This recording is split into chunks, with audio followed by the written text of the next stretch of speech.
میرے چینل کو سبسکرائب کریں اور بیل آئیکن پہ کلک کریں تاکہ آپ کو میری آنے والی نئی ویڈیوز موصول ہو سکیں، اور یہ بالکل فری ہے۔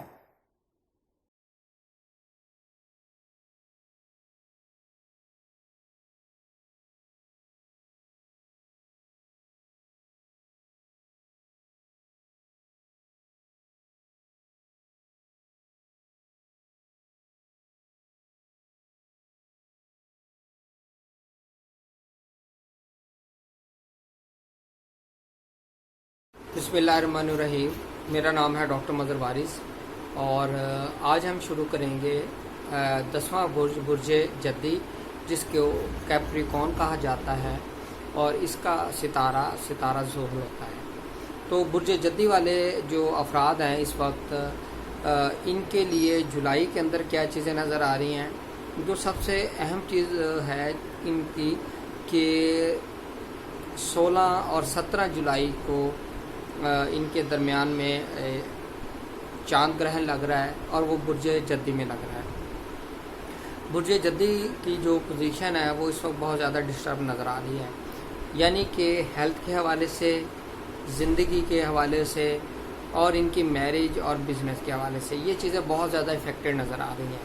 تو اس حوالے سے اس مہینے کے اندر صدقات اور اللہ تعالیٰ سے جو دعائیں وغیرہ ہیں اس کا آپ زیادہ معمول بنا لیں، انشاءاللہ آپ اس سے محفوظ رہیں گے۔ تو سب سے پہلے ان کی صحت کی بات کرتے ہیں۔ صحت کے حوالے سے اگر ذائچہ دیکھا جائے تو وہ بہت زیادہ ڈسٹرب نظر آتا ہے، بہت زیادہ ذہنی دباؤ کا شکار، غلط فیصلے اور ہر طرف سے مایوسی، اس طرح کی سچویشن نظر آ رہی ہے۔ اگر ان کی مالی پوزیشن دیکھیں تو مالی پوزیشن بھی بہت زیادہ ڈسٹرب نظر آ رہی ہے، مالی معاملات ان کے اچھے نظر نہیں آتے، اور اگر کچھ کرنا چاہتے ہیں تو پیسے اگر کہیں انویسٹ کیے ہوئے تو وہ پیسے ان کے بالکل بلاکیج ہو چکا ہے، کوئی رسپانس نہیں مل رہا، اس طرح کی سچویشن نظر آ رہی ہے۔ ان کی اگر ایجوکیشن کی بات کی جائے، ایجوکیشن کے حوالے سے چیزیں بہتر نظر آتی ہیں۔ جدی والے افراد کے لیے ایجوکیشن کے معاملات بہتر نظر آتے ہیں۔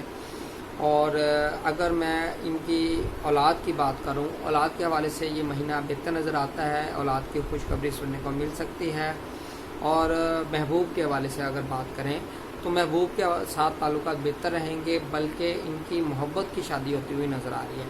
اس ماہ کے اندر ان کی محبت کی شادی ہوتی ہوئی نظر آ رہی ہے، اور اگر یہ شادی کرنا چاہتے ہیں تو 29 جولائی سے پہلے یہ شادی کے حوالے سے معاملات طے کر لیں، انشاءاللہ ان کی جو لو میرج ہے وہ لو میرج ہو سکتی ہے۔ بزنس کے حوالے سے ان کے لیے بہت اچھا ٹائم پیریڈ رہے گا۔ 29 جولائی تک یہ بزنس کے جو اہم فیصلے ہیں وہ لے سکتے ہیں۔ 29 جولائی کے بعد بزنس کے حوالے سے کوئی اہم فیصلہ لینا یہ ان کے لیے نقصان کا باعث بن سکتا ہے۔ اگر بات کریں فارن ٹریول کی، فارن ٹریول کے حوالے سے ان کے لیے یہ مہینہ بہتر نظر نہیں آتا۔ فارن ٹریول میں پرابلم، مسائل کی نشاندہی، اس طرح کی چیزیں ہوتی ہوئی نظر آ رہی ہیں، اس لیے کوشش کریں اس ماہ کے اندر فارن ٹریول نہ کریں۔ اب ہم بات کرتے ہیں ان کی جاب کی۔ جاب کے حوالے سے اگر دیکھا جائے تو ان کے لیے ایک اچھا ٹائم پیریڈ نظر آتا ہے، جاب کے معاملات ان کے بہتر نظر آتے ہیں۔ جاب کے اندر ان کو ترقی اور اپ گریڈیشن، نئی اچھی جگہ جاب کا آفر ہونا، سیلری کا بڑھ جانا، اس طرح کی سچویشن نظر آ رہی ہے۔ تو جولائی کا مہینہ اس حوالے سے ان کی جو جاب کے معاملات ہیں وہ بہت زیادہ بہتر نظر آتے ہیں، لیکن 29 جولائی کے بعد آپ اپنی جاب کے معاملات کو فوکس کیجیے گا، اور انشاءاللہ اس حوالے سے نیکسٹ جو منتھ ہوگا اس میں ہر اسکوپ میں آپ کو اس حوالے سے ڈیٹیل دوں گا۔ تو امید کرتا ہوں آپ کو ویڈیو پسند آئی ہوگی۔ اپنا